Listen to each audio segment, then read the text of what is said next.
Turacyari mu mikino ya FEASA iri kubera mu gihugu cya Kenya mu mujyi wa Kakamega. Ahandi ndi ku kibuga kiri gukinirwaho umukino wa handball wa kimwe cya kabiri kirangiza. Ikipe ya Degi kabisoje umukino itsinze Highway ibitego 23 ku bitego 13 ndetse n'ifite igikombe giheruka. Reka nganire n'umutoza na Kreti atubwire ibanga bakoresha kugira ngo buri mwaka mu myaka 5 ishize babitwara neza bagere ku mukino wa nyuma ndetse bakaba nahabwa amahirwe yo kubakisubiza igikombe bakegukana n'umudari wa zahabu. Murakoze cyane navuga ko mu by'ukuri iyi ni FEASA zimwe muri FEASA zitari zoroshye kubera ko urebye muri rusange amakipe yose yazamuye mu rwego ibihugu byose byarakoze cyane bigaragara ko abatoza ku bigo by'amashuri bakoze akazi katoroshye cyane. Mu by'ukuri navuga ko nta kindi kintu kidasanzwe icyambere cyose burya muri sport cyane cyane nk'ingi yo mu mashuri ni development.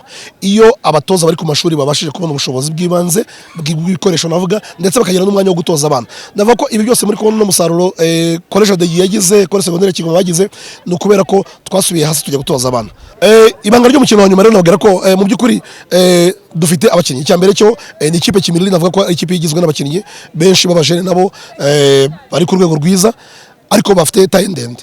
Abo rero ntabwo dukora defense iri hasi tugakora defense iri hejuru defense yitwa etage ngo dukora defense ya 3 kuri 3 aho dufite abakinnyi 3 kuri 3 noneho bigatuma babandi bakinira kure cyane banatera n'amashoti maremare bakayeterera kure bikorera umunyezamu wacu gukora save.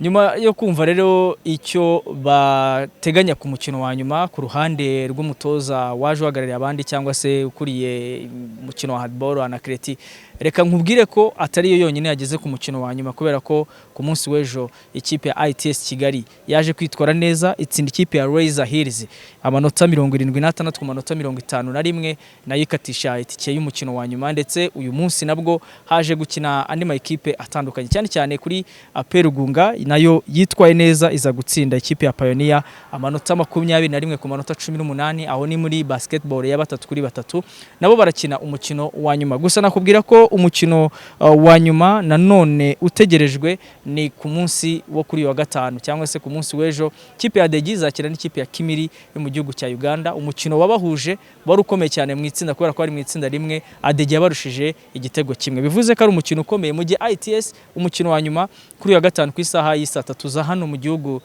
cya Kenya baraza kuba bari gukina n'ikipe ya Amos College yo mu gihugu cya Uganda. Mu gihe kandi ahandi ho kwishimira ni mu mupira w'amaguru ikipe ya Amukungu nayo yitwaye neza uyu munsi iza gutsinda ikipe ya Centro igitego kimwe ku busa bituma ibi ya kabiri inyuma y'ikipe yaje gutwara igikombe ni hano muri Kenya yitwa Munyoni niyo yatwaye igikombe ariko inatwara umudari wa zahabu. Ikipe ya Mukungu iba iya kabiri itwara umudari wa silver nyuma yuko initabiriye ku nshuro ya mbere. Baravuga ko nabo intego ari ukugaruka umwaka utaha bakaba bagukana igikombe.